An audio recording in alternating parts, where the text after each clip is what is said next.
Hello friends, welcome to film talkies. இன்னைக்கு இந்த voice சீரிஸோட 7வது எபிசோடு தான் பார்க்க போறோம். லாஸ்ட் எபிசோட்ல இந்த சர்க்கஸ் மேன் அப்படிங்கிற சீரியல் கில்லர் அந்த ஃபிளைட்ல பேசஞ்சரா வந்த டாங் பேங் அப்படிங்கிறவன் தாங்கிறத நமக்கு காமிச்சிருந்திருப்பாங்க. அவன் நேரா போலீஸ் ஸ்டேஷனுக்கே போய் அவனை எப்படி பிடிக்கிறதுன்னு சொல்லி டேரிக்கு டிப்ஸ் கொடுத்துட்டு வேற வந்திருப்பான். அதுக்கப்புறம் இவங்களுக்கு ஒரு கோட் 0 கேஸ் வந்திருக்கும். கிமோக் அப்படின்ற ஒருத்தவன் கங் மேன் அப்படிங்கிற ஒருத்தனை கொலை பண்ற நோக்கத்துல கத்தியால குத்திட்டு வந்திருப்பான். அதுக்கப்புறம் ஒரு பெரியவர் போய் அவனை மண்டையில அடிச்சு மலையில இருந்து கீழே தள்ளி சாகடிச்சிருந்திருப்பாரு. அதுக்கப்புறம் அந்த கங் மேன் வந்து இந்த பெரியவரை கடத்திட்டு போய் அவரை சாகடிக்க பார்த்துட்டு இருக்கான். இந்த 3 பேர் மாத்தி மாத்தி ஏன் ஒருத்தர் சாகடிக்க பாத்துக்கிறாங்க அப்படிங்கறத இன்னைக்கு எபிசோட்ல பார்த்து தெரிஞ்சுக்கலாம். அந்த பெரியவரோட பேரு கங்சுக் அப்படிங்கறதையும் அவர் வந்து அந்த கங்மேனோட அப்பா அப்படிங்கறதையும் இவங்க கண்டுபிடிச்சிருந்திருப்பாங்க இல்லையா. இவன் அவங்க அப்பாவையே கடத்திக்கிட்டு போய் ஒரு மலையில குழிய தோண்டி முன்னாடி உட்கார வச்சு கண்ணை மூடி 10 வரைக்கும் எண்ணுங்க, 10 எண்ணுனதும் உங்களோட சின்ன பையனை நீங்க பாக்கலாம் அப்படின்ற மாதிரி சொல்லிட்டு பின்னாடி வந்து இந்த மண்ணு வெட்டுற ஷவல் எடுத்து வச்சு நின்னுட்டு இருக்கான். அவர் கரெக்டான 10ன்னு எண்ணும் போது மண்டையில மாறுன்னு அடிச்சிடுறான். அதுக்குள்ளேயே இங்க கஞ்சோ ஒரு விஷயத்தை கண்டுபிடிச்சிடுறான். அந்த கிமோக்கு எதுக்காக இந்த கங்மேனை கொலை பண்ண பார்த்தான் அப்படிங்கறத. ஆக்சுவலா இந்த கங்மேன் அப்படிங்கிறவன் கொஞ்சம் வருஷத்துக்கு முன்னாடி அவங்க அம்மாவை ஆக்சிடென்ட் பண்ணி இவன் தான் கொலை பண்ணி இருந்திருக்கான். ஆக்சிடென்ட்லாம் நடக்கல, இவன் கொலை பண்ணிட்டு அவங்களுக்கு ஆக்சிடென்ட் நடந்துச்சு அப்படின்ற மாதிரி கணக்கு காமிச்சு இவன் இன்சூரன்ஸ் பணத்தை வாங்கிட்டு அங்க இருந்து நியூசிலாந்துக்கு கிளம்பி போயிருந்திருக்கான். இதை எப்படியோ இந்த கிமோக்குன்றவன் தெரிஞ்சுக்கிட்டு அவங்க அப்பாவை வச்சு இவனை பிளாக்மெயில் பண்ணணும் அப்படின்றதுக்காக தான் அவங்க அப்பாவை நர்சிங் ஹோம்ல இருந்து கடத்திட்டு வந்துட்டு இந்த கங்மேன் அப்படிங்கிறவனை பிளாக்மெயில் பண்ண பார்த்திருக்கான். அதனாலதான் அந்த கங்மேனோட அப்பா கங்சுக் இந்த கிமோக்கை கொலை பண்ணிருக்காரு அப்படின்ற விஷயத்த கங்ஜோ சொல்றா. அதுக்கப்புறம் அவங்க எங்க போயிருக்காங்க அப்படின்றத கண்டுபிடிச்சு அவங்கள ட்ராக் பண்ணிட்டு இவங்க பின்னாடியே போறாங்க. ஆனா அங்க அந்த கங்மேன் வந்து அந்த வயசானவரை மண்டையில அடிச்சான் இல்லையா, மண்டையில எல்லாம் அடிக்கலாம், அவன் தரையில தான் அடிச்சிருக்கான். சும்மா அவரை பயமுறுத்துறதுக்காக அடிச்சிருக்கான் போல இருக்கு. அவனுக்கு அடிக்கிறதுக்கு மனசு வரல, கீழே உட்காந்துட்டு அழுதுட்டு இருக்கான். அப்ப யாரோ பல்கா ஒரு ஆள் பின்னாடி வந்து நின்று அவன் மண்டையிலேயே கல் எடுத்து அடிச்சு அவனை மயக்கமாக்கிடுறான். அவங்க 2 பேத்தையுமே ஒரு பெரிய ட்ரக்ல தூக்கி போட்டுட்டு அங்கிருந்து எஸ்கேப் ஆகி போயிடுறான். அதுக்கப்புறம் தான் நம்ம டிஸ்பாச் டீம் அந்த இடத்துக்கு வராங்க. வந்து அந்த மலையெல்லாம் தேடி பாக்குறாங்க. அந்த இடத்துல குழி வெட்டி இருக்கு, பக்கத்திலேயே ஷவல் இருக்கு, இந்த கங்மேனோட கோட்டு இருக்குது, ஒரு கல்லுல ரத்தமும் இருக்கு, பக்கத்திலேயே யாரோ 2 பேரை இழுத்துட்டு போன அடையாளமும் இருக்கு. அதை ஃபாலோ பண்ணிக்கிட்டே போனா அதை தொடர்ந்து ஒரு ட்ரக்கோட டயர் மார்க்கும் இருக்கு. சோ இவங்க 2 பேரையுமே வேற யாரோ 3ஆவதா ஒரு ஆள் வந்து கடத்திட்டு போயிருக்கான் அப்படிங்கிறது நல்லாவே தெரியுது. அந்த ட்ரக்கோட டயர் மார்க்ல காஞ்சி போன ஒரு செடி ஒண்ணு இருக்கு. அதை எடுத்து இந்த டைரக்ட் செக் பண்ணி பார்த்துட்டு இந்த செடி வந்து உப்பு தண்ணி இருக்கிற இடத்துல தான் வளரும், இதை ஒத்தையெல்லாம் வளர்க்க மாட்டாங்க, பெரிய அளவுல தான் வளர்ப்பாங்க. அப்ப பெரிய அளவு உப்பு தண்ணி இருக்கிற இடத்துக்கு தான் கடத்திட்டு போயிருக்கணும். ஏன்னா அந்த பெரியவரோட உடம்புல மண் இருந்துச்சு இல்லையா, அது எல்லாமே அந்த உப்பு கலந்த மண்ணா தான் இருந்திருக்கும். அந்த மாதிரி உப்பு தண்ணி இருக்கிற இடத்துக்கு தான் இவரை கடத்திட்டு போயிருக்காங்க அப்படின்ற மாதிரி சொல்லிட்டு இவன் கங்ஜோ கிட்ட ஒரு விஷயம் இன்ஃபார்ம் பண்றான். அந்த நர்சிங் ஹோமோட டைரக்டர்னு சொல்லி ஒருத்தன் வந்தா இல்லையா, எனக்கு அவன் மேல சந்தேகமா இருக்கு, கொஞ்சம் செக் பண்ணி பாரு அப்படின்ற மாதிரி சொல்றான். சரின்னு இவங்களும் செக் பண்ணி பாக்குறாங்க. வீமோ நர்சிங் ஹோம் அப்படின்ற மாதிரி தான் அவன் சொல்லியிருப்பான். வீமோ நர்சிங் ஹோம்னு போட்டா ஏகப்பட்டது வருது, கொஞ்சம் லேட் ஆகும் அப்படின்ற மாதிரி சொல்லிடுறாங்க. இங்க இந்த ட்ரக்ல 2 பேரையும் மூஞ்சில கோணி பைய போட்டு மூடி கடத்திட்டு போய்கிட்டு இருக்கான் இல்லையா, மயக்கம் தெளிஞ்சு 2 பேருமே எழுந்திருச்சிடுறாங்க. அப்ப இந்த கங்மன் என்ன பண்றான், அவன் கையை பின்பக்கமா வச்சு கட்டி இருக்காங்களா, அவனோட பாக்கெட்ல இருந்து போனை கஷ்டப்பட்டு எடுத்துடுறான். கை பின்னாடி கட்டி இருக்கிறதுனால அவனால போனை யூஸ் பண்ண முடியாது இல்லையா, அதனால போனோட ஏஐ யூஸ் பண்ணி வாய்ஸ் கமாண்ட் மூலியமா போலீஸ்க்கு கால் பண்ணலாம்னு பார்த்தா நல்ல நேரமா பார்த்து அவனோட ஏஐ வேலை செய்ய மாட்டேங்குது. அந்த போனை எப்படியோ அந்த பெரியவர்கிட்ட தள்ளி எல்லாமே உன்னாலதான் இந்த நிலைமையில நான் வந்திருக்கேன், இப்ப நீயே ஏதாவது பண்ணு, அந்த போனை வச்சு ஏதாவது பண்ணு அப்படின்ற மாதிரி அவன் அவர்கிட்ட சண்டை போட்டுட்டு இருக்கான். அவரோட கையை முன்பக்கமா தான் கட்டியிருக்காங்க. அதனால அவர் போனை எடுத்து என்ன பண்றதுன்னு தெரியாம திருன்னு முழிச்சுக்கிட்டே இருக்காரு. இவன் திட்டிக்கிட்டே இருக்கான் அவரை புடிச்சுக்கிட்டு. இவர் எப்படியோ ஒரு வழியா எமர்ஜென்சி ஹெல்ப்லைனுக்கு கால் பண்ணிடுறாரு, 112 டயல் பண்ணிடுறாரு. இவன் திட்டிக்கிட்டே இருக்கானா அந்த பதட்டத்துல போன் அவர் கீழே போட்டுடுறாரு. கால் போயிடுது. ஆனா அது இவங்களுக்கு தெரியாது, கால் போகல, இவன் தாள் ஒண்ணுமே பண்ணல அப்படின்னு சொல்லி இவன் திட்டிக்கிட்டு இருக்கான். அங்க எமர்ஜென்சி ஹெல்ப்லைனுக்கு கால் போகுது. கால் வர நம்பர் இந்த கங்மானோட நம்பர் அப்படின்னு தெரிஞ்சதுமே லொகேஷனை ட்ராக் பண்றாங்க. எங்கேயோ மூவ் ஆகிக்கிட்டு இருக்கு அப்படிங்கறது இவங்களுக்கு தெரியுது. பேசினா யாரும் பேச மாட்டேங்கிறாங்க. ஆனா அங்க அந்த கங்மன் அவங்க அப்பாவை பிடிச்சி திட்டிட்டு இருக்கிறது மட்டும் இங்க நல்லா தெரியுது. அதை கஞ்சோ கவனிச்சுட்டு இருக்கா. நீ ஏன் என்ன சாகாம இருக்க, சீக்கிரம் செத்து தொலைய வேண்டியதானே, உன்னாலதான் எல்லாமே, உன்னாலதான் இன்னைக்கு நாங்க கிட்னாப் ஆக போயிருக்கேன், உன்னாலதான் என்ன இன்னைக்கு சாக போறேன், இதனாலலாம் நான் உன்னை கைவிட்டதுக்கு நான் வருத்தப்படவே மாட்டேன், உன்னால என் $10,000 கிரிப்டோ கரன்சியும் போயிடுச்சு அப்படின்ற மாதிரி சொல்லிட்டு இவன் பாட்டுக்கு திட்டிகிட்டே இருக்கான். இவன் சொன்ன வார்த்தைகள்லாம் ஒரு மாதிரி ஸ்ட்ரேஞ்சா இருக்கா, இவனோட பாஸ்ட் ஹிஸ்டரியை மறுபடியும் ஒரு தடவை கிளறி பார்ப்போம் அப்படின்ற மாதிரி இவன் செக் பண்ணி பாக்குறான். இவங்க அம்மாவோட ஆக்சிடென்ட் நடந்திருக்கு, அது வந்து இவன் பண்ண தப்பு தான், இவன் தான் கொலை பண்ணி அவங்க அம்மாவோட இன்சூரன்ஸ் பணத்தை எடுத்துட்டு இங்க இருந்து நியூசிலாந்துக்கு கிளம்பி போயிருக்கான். அதுக்கப்புறம் இவங்க அப்பாவையும் கொண்டுட்டு இன்சூரன்ஸ் பணம் வாங்கணும்னு சொல்லி பிளான் பண்ணியிருந்திருக்கான். ஆனா அதே மாதிரியே பண்ணா மாட்டிக்குவான் இல்லையா, அதனால 2 வருஷத்துக்கு முன்னாடி இந்த வீமோ தீவுக்கு அவன் ட்ரிப்புக்குன்னு சொல்லி அவங்க அப்பாவை கூட்டிட்டு வந்துட்டு ஒரு கடுகு தோட்டத்துக்கிட்ட காணாம போயிட்டாரு அப்படின்னு சொல்லி போலீஸ்ல கம்ப்ளைண்ட் ரெஜிஸ்டர் பண்ணியிருக்கான். அதுக்கப்புறம் 2 வருஷத்துக்கு அப்புறம் வந்து அப்பா செத்து போயிட்டாருன்னு சொல்லி அவன் இன்சூரன்ஸ் பணத்தையும் வாங்கியிருக்கான். இதுக்கு நடுவுல இந்த $10,000 கிரிப்டோ கரன்சி எங்க இருந்து வந்துச்சு அப்படின்ற மாதிரி யோசிச்சுட்டு அந்த $10,000 இவன் எங்க டிரான்ஸ்ஃபர் பண்ணிருக்கான்னு சொல்லி செக் பண்ணி பார்க்க சொல்றாங்க. அப்படி செக் பண்ணி பார்க்கும்போது ஃப்ளவர் ஹியர்ஸ் அப்படின்ற ஏதோ ஒரு வெப்சைட்டுக்கு அவன் டிரான்ஸ்ஃபர் பண்ணிருக்கான் அப்படின்றது தெரிய வருது. அந்த வெப்சைட் ஓபன் பண்ணி செக் பண்ணி பார்த்தா உங்களோட பேரண்ட்ஸ் சீக்ரெட்டாவும் கம்ஃபர்டபுளாவும் நாங்க வழி அனுப்பி வைப்போம் அப்படின்ற மாதிரி போட்டிருக்கு. அதுல இருக்கிற டீடைல் எல்லாம் படிச்சு பார்த்ததுக்கு அப்புறம் தான் இவங்களுக்கு ஒரு விஷயம் தெரியுது, ரொம்ப வயசான பேரண்ட்ஸ் வீட்டுல இருக்காங்க, அவங்கள பாத்துக்க முடியல அப்படிங்கிறப்ப இந்த ஃப்ளவர் ஹியர்ஸ் அப்படின்ற ஆளுங்க அவங்கள தூக்கிட்டு போய் அவங்கள தனிமைப்படுத்தி வச்சு அவங்கள சாக சாகடிச்சு வழி அனுப்பி வைக்கிறது தான் அவனுங்க அப்படி போட்டிருக்கானுங்க. அதுக்கப்புறம் தான் என்ன நடந்திருக்கும் அப்படிங்கறத இங்க கங்ஜோ தெளிவா கண்டுபிடிக்கிறா. இந்த கங்மேனோட அப்பா கங்சுக்கு டிம்னிஷியா ப்ராப்ளம் இருக்கு இல்லையா, வீட்டுல வந்து அவர் குழந்தை மாதிரி நடந்திருக்காரு. இவ்வளவு வயசாகி வீட்டுக்கு நடுவில் சுசு போறது, சின்ன பிள்ளை மாதிரி நடந்துக்கிறது, இந்த மாதிரி எல்லாம் நடந்துட்டு இருந்திருக்காரு. இவங்க வேற அப்பதான் அவங்க அம்மாவை கொலை பண்ணி அந்த இன்சூரன்ஸ் பணத்தை வாங்கி நியூசிலாந்துக்கு போலான்னு சொல்லி பிளான் பண்ணி இருந்திருப்பாங்க.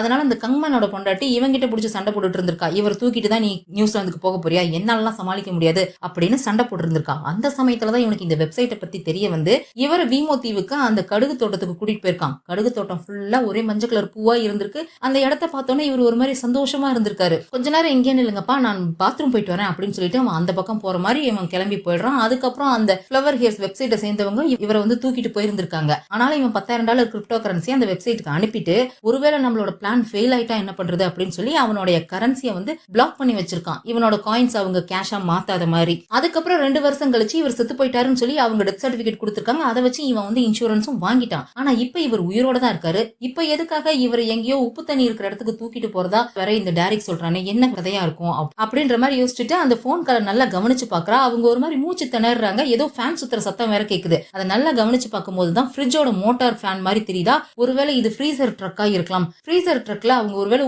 உப்பு தண்ணி ஏரிக்கு தூக்கிட்டு போறாங்க அப்படின்ற விஷயத்தை இவ கண்டுபிடிக்கிறா. ஏன்னா ட்ரக்கோட லொகேஷனும் அதை தான் காமிக்குது. எல்லா டிஸ்பாச் டீமும் அந்த உப்பு தண்ணி ஏரியை நோக்கி போய்கிட்டு இருக்காங்க. இங்க இந்த கங்மன் கடுப்பாகி அந்த பெரியவரை போட்டு திட்டிக்கிட்டே இருக்கான். அவர் காலால எட்டி உதைக்கிறான். அவர் அடிச்சுட்டே இருக்கான். அவர் தவறி போய் அந்த போன் மேலேயே விழுந்து அந்த போனும் கட் ஆயிடுது. அந்த பக்கம் கங்ஜோவால எதையும் கேட்கவும் முடியல. அப்பதான் அவன் யோசிச்சு பாக்குறா. அந்த பெரியவர் அடிக்கடி நான் என் சின்ன பையனை பார்க்கணும், சின்ன பையன்கிட்ட போகணும் அப்படின்ற மாதிரி சொல்றாரு இல்லையா. அந்த வார்த்தையை சொல்லும் போதெல்லாம் அவருக்கு வாய்ஸ்ல வந்து அளவுக்கு அதிகமான வேதனை தெரியுது. என்ன காரணமா இருக்கும் அப்படின்ற மாதிரி யோசிச்சுட்டு இருக்கா. அப்பதான் பார்க் ஒரு விஷயத்தை கண்டுபிடிக்கிறா. இந்த உப்பு தண்ணி ஏரி இருக்கு இல்லையா, ஆக்சுவலா அது வந்து உப்பு தயாரிக்கிற இடம் போல இருக்கு. 5 வருஷத்துக்கு முன்னாடி வரைக்கும் இந்த இடத்துல வந்து அந்த பிசினஸ் ரொம்ப நல்லாவே போயிட்டு இருந்திருக்கு. அப்ப ஏதோ ஒரு புயல் வந்ததுல அந்த இடம் பூரா டேமேஜ் ஆகிருக்கு. பிசினஸும் சரியா போகல. அதனால அது வந்து ரொம்ப சீப்பான விலைக்கு அதை வித்துட்டாங்க. அந்த உப்பு தண்ணி ஏரியை சாய்னு ஒருத்தன் தான் விலைக்கு வாங்கி இருந்திருக்கான். அப்பவும் பிசினஸ் ஒன்னும் சரியா போகல. கொஞ்சமா தான் உப்பு தயாரிச்சிருக்காங்க. சாதாரணமா இண்டஸ்ட்ரியல் பர்பஸ்க்காக தான் அதை வித்துட்டு இருந்திருக்காங்க. என்னதான் ரொம்ப கம்மியான அளவுல உப்பு தயாரிச்சாலுமே மினிமம் அந்த மாதிரி இடத்துல வந்து ஒரு 20 ரெஜிஸ்டர்ட் எம்ப்ளாயிஸ் தான் இருக்கணும். ஆனா இவங்க கம்பெனில வெறும் 5 பேர் தான் ரெஜிஸ்டர்ட் எம்ப்ளாயிஸ் இருக்காங்க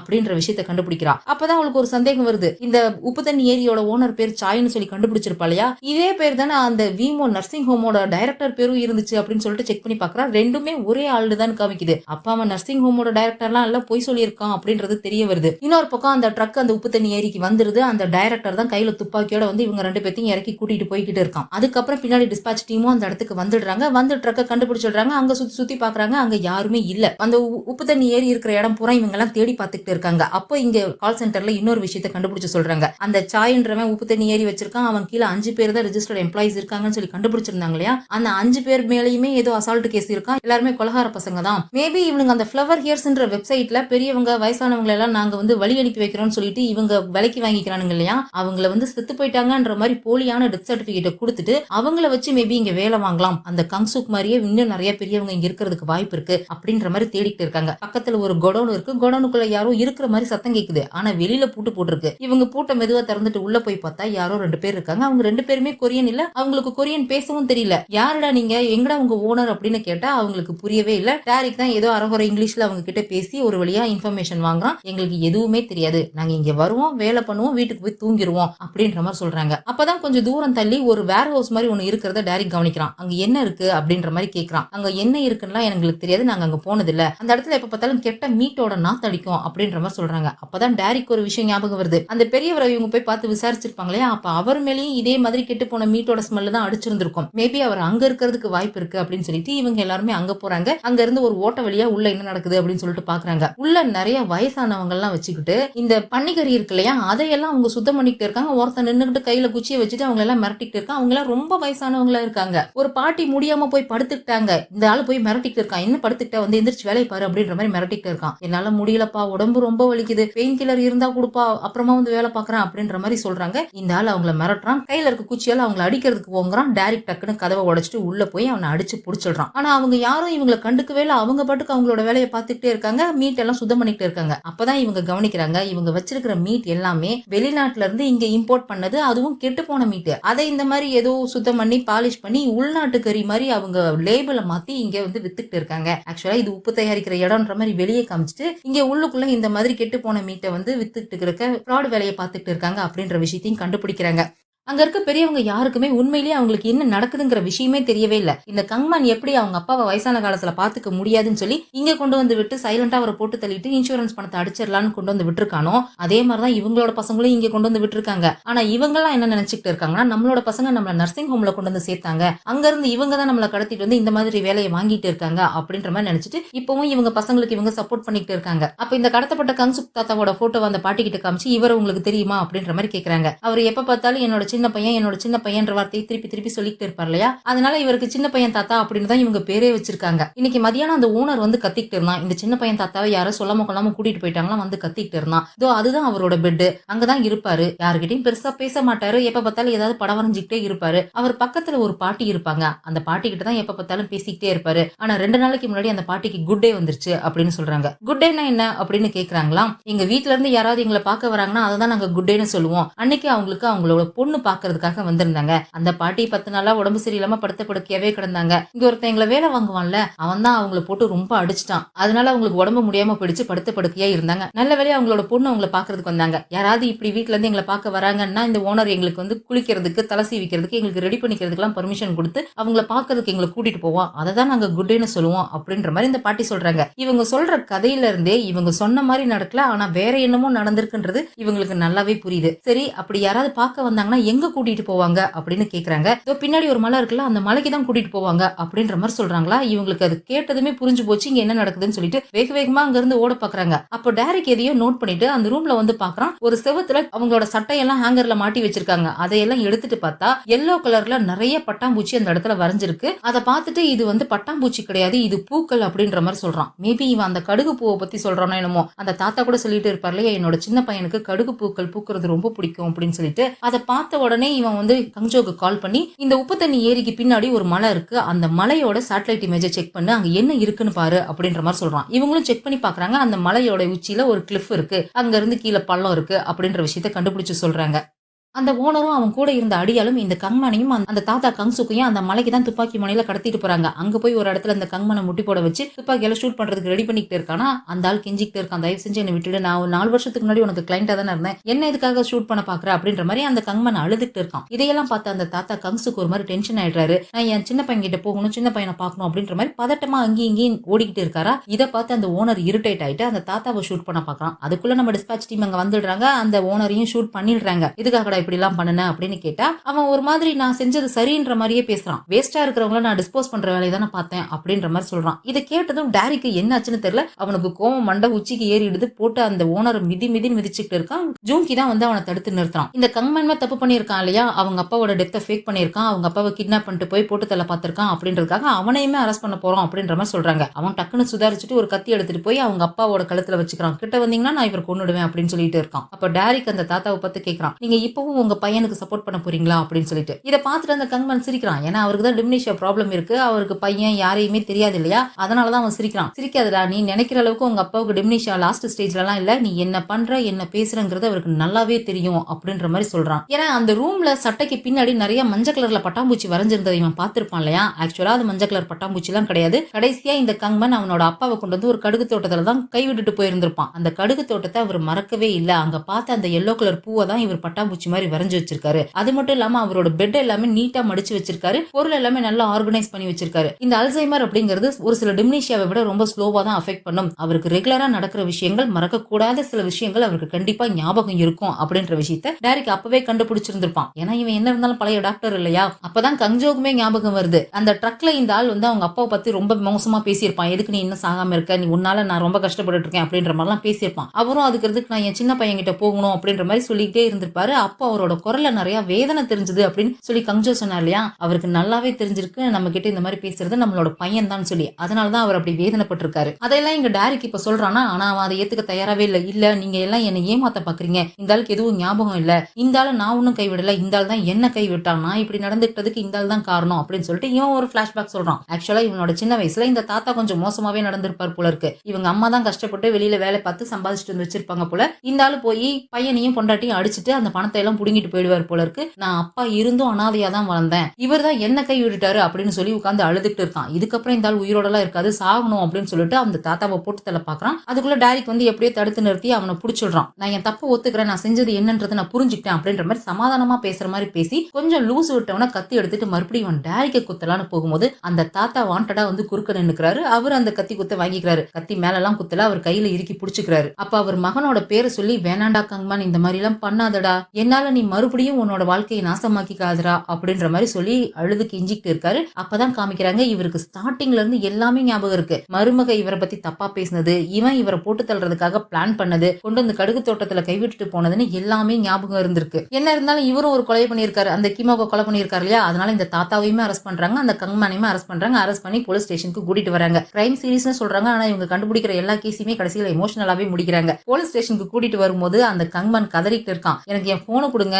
நியூசிலாந்துல இருக்க என் பையன் கிட்ட பேசணும் அப்படின்ற மாதிரி கெஞ்சுறானா. வருத்தப்படாதரா, உன் பையனுக்கு நாங்க ஆல்ரெடி இன்ஃபார்ம் பண்ணிட்டோம், ஆனா நீ இப்படி செஞ்ச காரியத்துக்கு நினைச்சு அவங்களுக்கு ரொம்ப அவமானமா இருக்கும், அதனால உங்ககிட்ட பேச விருப்பம் இல்லைன்னு உன் மகன் சொல்லிட்டான் அப்படின்ற மாதிரி சொல்றாங்க. நாம செஞ்சது நமக்கே திரும்பி வருது என்ற மாதிரி அவன் வருத்தப்பட்டு நின்னுட்டு இருக்கான். ஆனா அப்ப கூட அந்த தாத்தா சொல்றாரு, மகனே வாயை திறந்து எதுவும் பேசிடாதரா, நான் எல்லா தப்புக்கும் நான் தண்டனை அனுபவிச்சுக்கிறேன், நீ இங்க இருந்து வெளியில போயிடுவேன், வாயை திறந்து எதுவும் சொல்லிடாத அப்படின்ற மாதிரி கத்திக்கிட்டே போறாரு. இதையெல்லாம் பார்த்து நம்ம டிஸ்பாச் டீம் ரொம்ப வருத்தப்பட்டு நின்னுட்டு இருக்காங்க. ஆனா நம்ம டாரிக் ரொம்பவே எமோஷனல் ஆகுறான். நான் கொஞ்சம் வெளியில போறேன் அப்படின்னு சொல்லிட்டு ரொம்ப சோகமா வெளியில போயிடுறான். அவன் தங்கச்சி நினைச்சுதான் வருத்தப்படுறான் அப்படின்ற மாதிரி இவங்க எல்லாம் நினைச்சுக்கிறாங்க.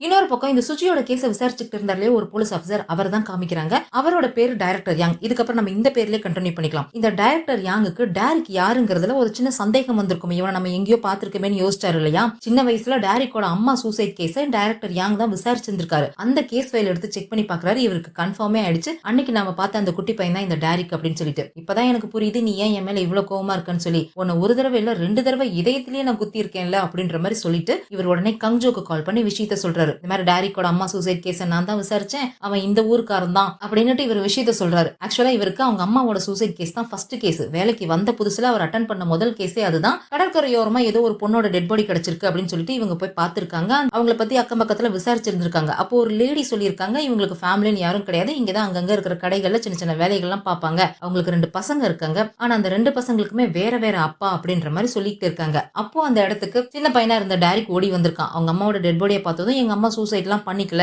சூறாவளி பேய் தான் எங்க அம்மாவை கொன்னுடுச்சு அப்படின்ற மாதிரி சொல்லிட்டு இருக்கான். ஆனா இந்த கேஸ்ல டைரக்டர் யாங்குக்கு சீனியர் ஒருத்தர் இருப்பான் இல்லையா, அவன் வந்துட்டு இந்த கேஸ சூசைட்னு சொல்லி க்ளோஸ் பண்ணுடா, வேற எதுவும் விசாரிக்க வேணாம் அப்படின்ற மாதிரி சொல்லிட்டு போயிடுறாரு. இவரால அதை மறுக்கவும் முடியல. அப்ப அங்க அந்த பொண்ணோட டெட் பாடியில கையில சூறாவளி மாதிரி டாட்டூ வேற இருக்கு. சார் அந்த பையன் சொன்னது கரெக்டா கூட இருக்கலாம், அங்க பாருங்க அந்த பொண்ணோட டெட் பாடியில சூறாவளி டாட்டூ இருக்கு அப்படின்ற மாதிரி இந்த டைரக்டர் யாங் கூப்பிட்டு காமிச்சிருக்காரு. அதுக்கு டைரக்ட் இருந்துட்டு, ஆமா எங்க அம்மா கையில இதுக்கு முன்னாடி இந்த மாதிரி டாட்டூ இருந்ததே இல்ல அப்படின்ற மாதிரி சொல்றான். அதுக்கேத்த மாதிரி அந்த டாட்டூ போட்ட இடம் வேற வீங்கி இருக்கு. புதுசா டாட்டூ போட்டா மட்டும்தானே வீங்கி இருக்கும். சோ அவங்க இறக்குறதுக்கு முன்னாடியோ இல்ல இறந்ததுக்கு அப்புறமோ தான் யாரும் இந்த டாட்டூ போட்டிருக்காங்க சார், இது சூசைடா இருக்கிறதுக்கு வாய்ப்பு இல்ல அப்படின்ற மாதிரி இந்த டைரக்டர் யாங் அந்த சீனியர் கிட்ட சொல்லியிருக்காரு. ஆனா அந்த சீனியர் அதை ஏத்துக்க தயாராவே இல்ல, பார்வையிலேயே ஒரு மாதிரி மிரட்டுறாரா. கடுப்பாயிட்டு டைரக்டர் யாங் இந்த பையனை வாடா போலாம் அப்படின்ற மாதிரி அங்க இருந்து இழுத்துட்டு போயிருந்திருக்காரு. அதையெல்லாம் இப்ப கங்ஜோ கிட்ட சொல்றாரு, அன்னைக்கு என் கண்ணு முன்னாடி கதறி எழுத அந்த சின்ன பையன் டாரிக் தான், அதனாலதான் அவன் இப்ப இப்படி இருக்கான், எனக்கு ஒரு சின்ன ஹெல்ப் பண்ண முடியுமா, நான் அவன்கிட்ட மன்னிப்பு கேட்கணும், இங்க நம்ம போலீஸ் ஆபீசர்ஸ்க்குன்னு ஒரு ஹைட் அவுட் இருக்கு, அந்த இடத்துக்கு அவனை வர சொல்ல முடியுமா, அவன்கிட்ட போய் 28 வருஷத்துக்கு முன்னாடி நடந்த விஷயம் எனக்கு ஞாபகம் இருக்குன்னு மட்டும் சொல்லு, அவனுக்கு புரிஞ்சிரும் அப்படின்ற மாதிரி சொல்றாரு. கங்ஜோவும் சரி சார் அப்படின்ற மாதிரி ஒத்துக்கிறா. இன்னொரு பக்கம் நம்ம டிஸ்பாச் டீமை தான் காமிக்கிறாங்க. அங்க டாரிக் மட்டும் இல்ல,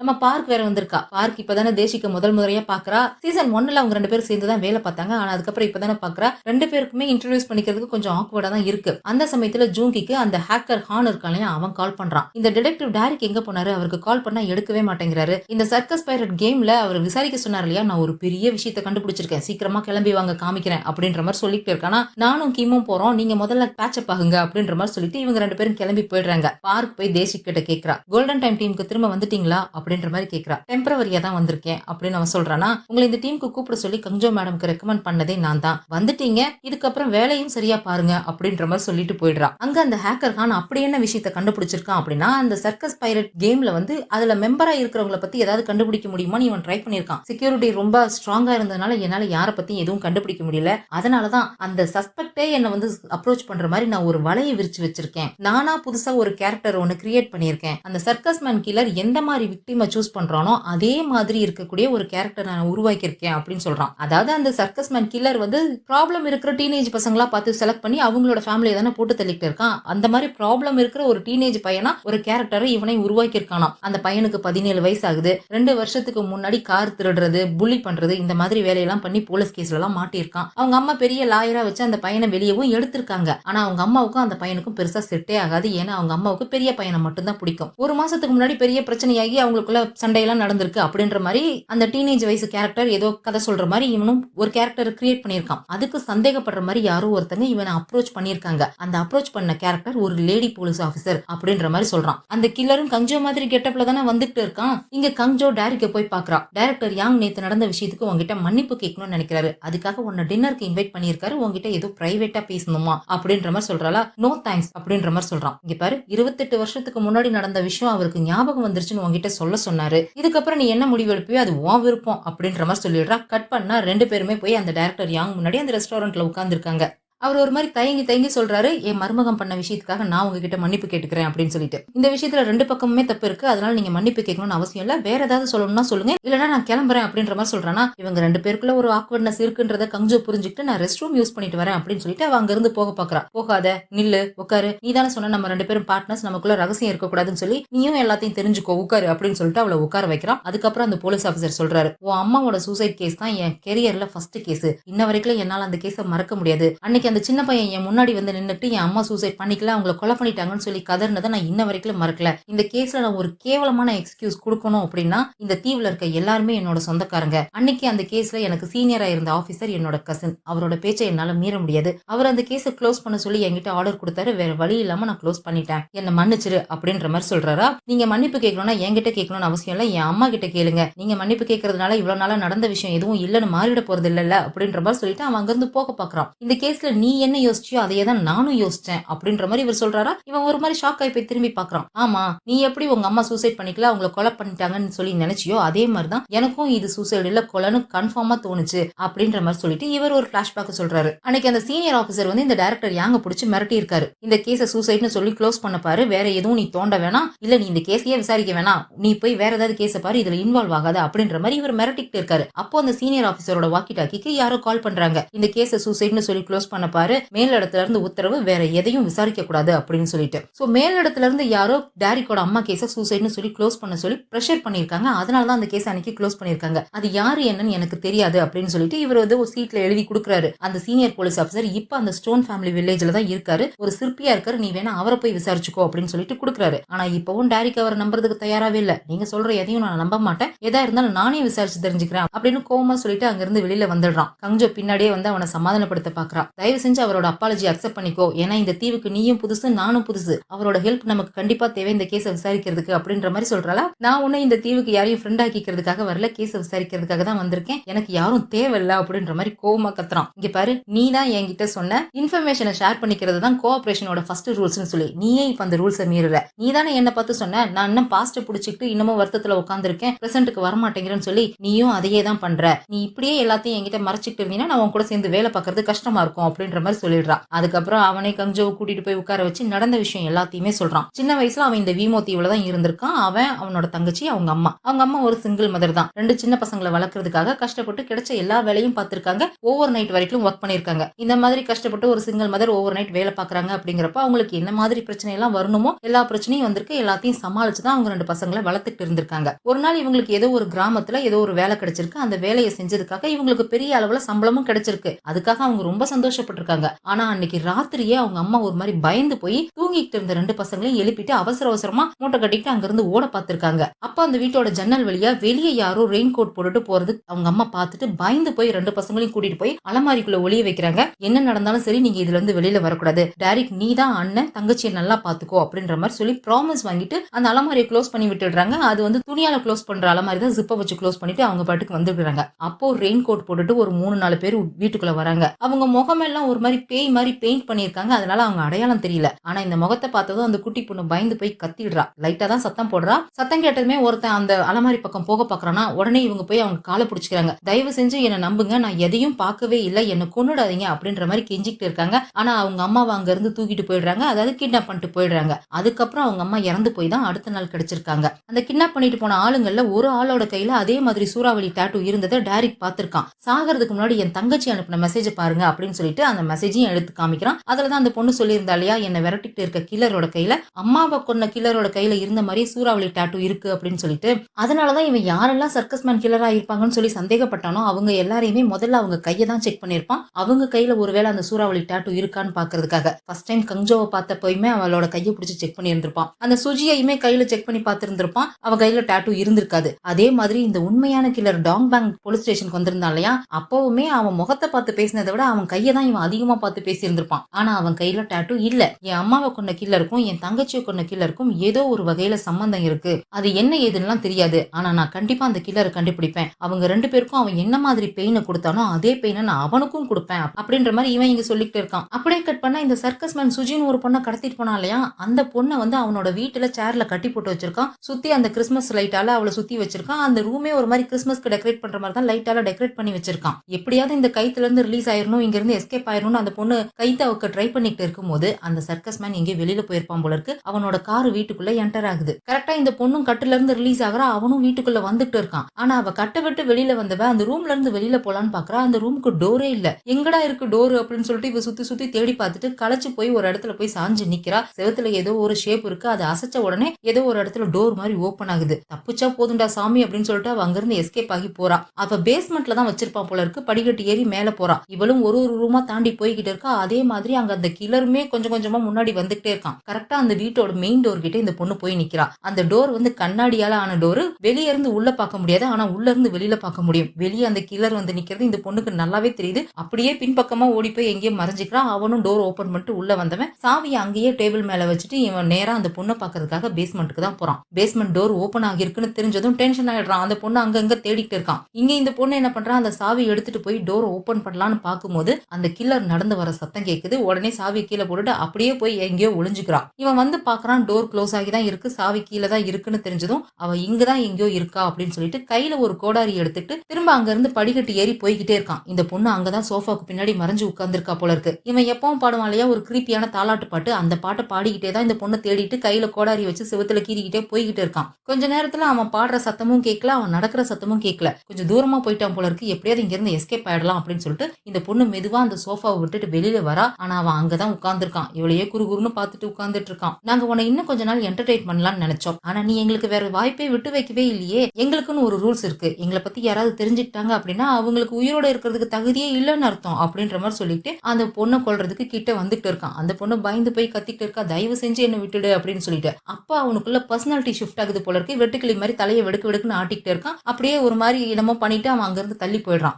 அதே சமயம் இங்க கங்ஜோவும் டாரிக்கும் பேசிக்கிட்டு இருந்தாங்க இல்லையா, அப்போ கங்ஜோக்கு இன்ஃபர்மேஷன் கிடைக்குது. அங்க ஹேக்கர் ஹான் வந்து அந்த சர்க்கஸ் மேனுக்கு ஒரு ட்ராப் செட் பண்ணிட்டான் அப்படின்ற விஷயத்தை கண்டுபிடிச்சாங்க இல்லையா, அந்த விஷயத்தை இங்க கங்ஜோக்ட இன்ஃபார்ம் பண்றாங்க. அதே சமயம் இங்க இந்த கில்லருக்குள்ள வேற ஏதோ இன்னொரு பர்சனாலிட்டி வந்துருச்சு போல இருக்கு. அந்த பர்சனாலிட்டி முன்ன இருந்தவனை விட கொடூரமா இருக்கும் போல இருக்கு. என்னோட அவகிட்ட போய் லெக்சர் கொடுத்துட்டு இருக்க, முதல்ல வேலையை முடிக்கிறது இல்லையா அப்படின்னு சொல்லிட்டு அந்த கோடாரி எடுத்துட்டு போய் வேகமா அந்த பொண்ணை கொலை பண்ண பாக்குறான். இதோட இந்த எபிசோட் முடியுது. இதுக்கப்புறம் என்ன நடந்துச்சுங்கிறத அடுத்த எபிசோட்ல பார்த்து தெரிஞ்சுக்கலாம். இந்த வீடியோ பிடிச்சிருந்தா லைக் பண்ணிடுங்க, அப்படியே ஃப்ரெண்ட்ஸ்க்கு ஷேர் பண்ணிடுங்க. மறக்காம ஹைப்பையும் தட்டி விட்டுட்டு ஃபிலிம் டாக்கிஸ்க்கு சப்ஸ்கிரைப் பண்ணிடுங்க. அடுத்த எபிசோட்ல சந்திக்கலாம். பாய்.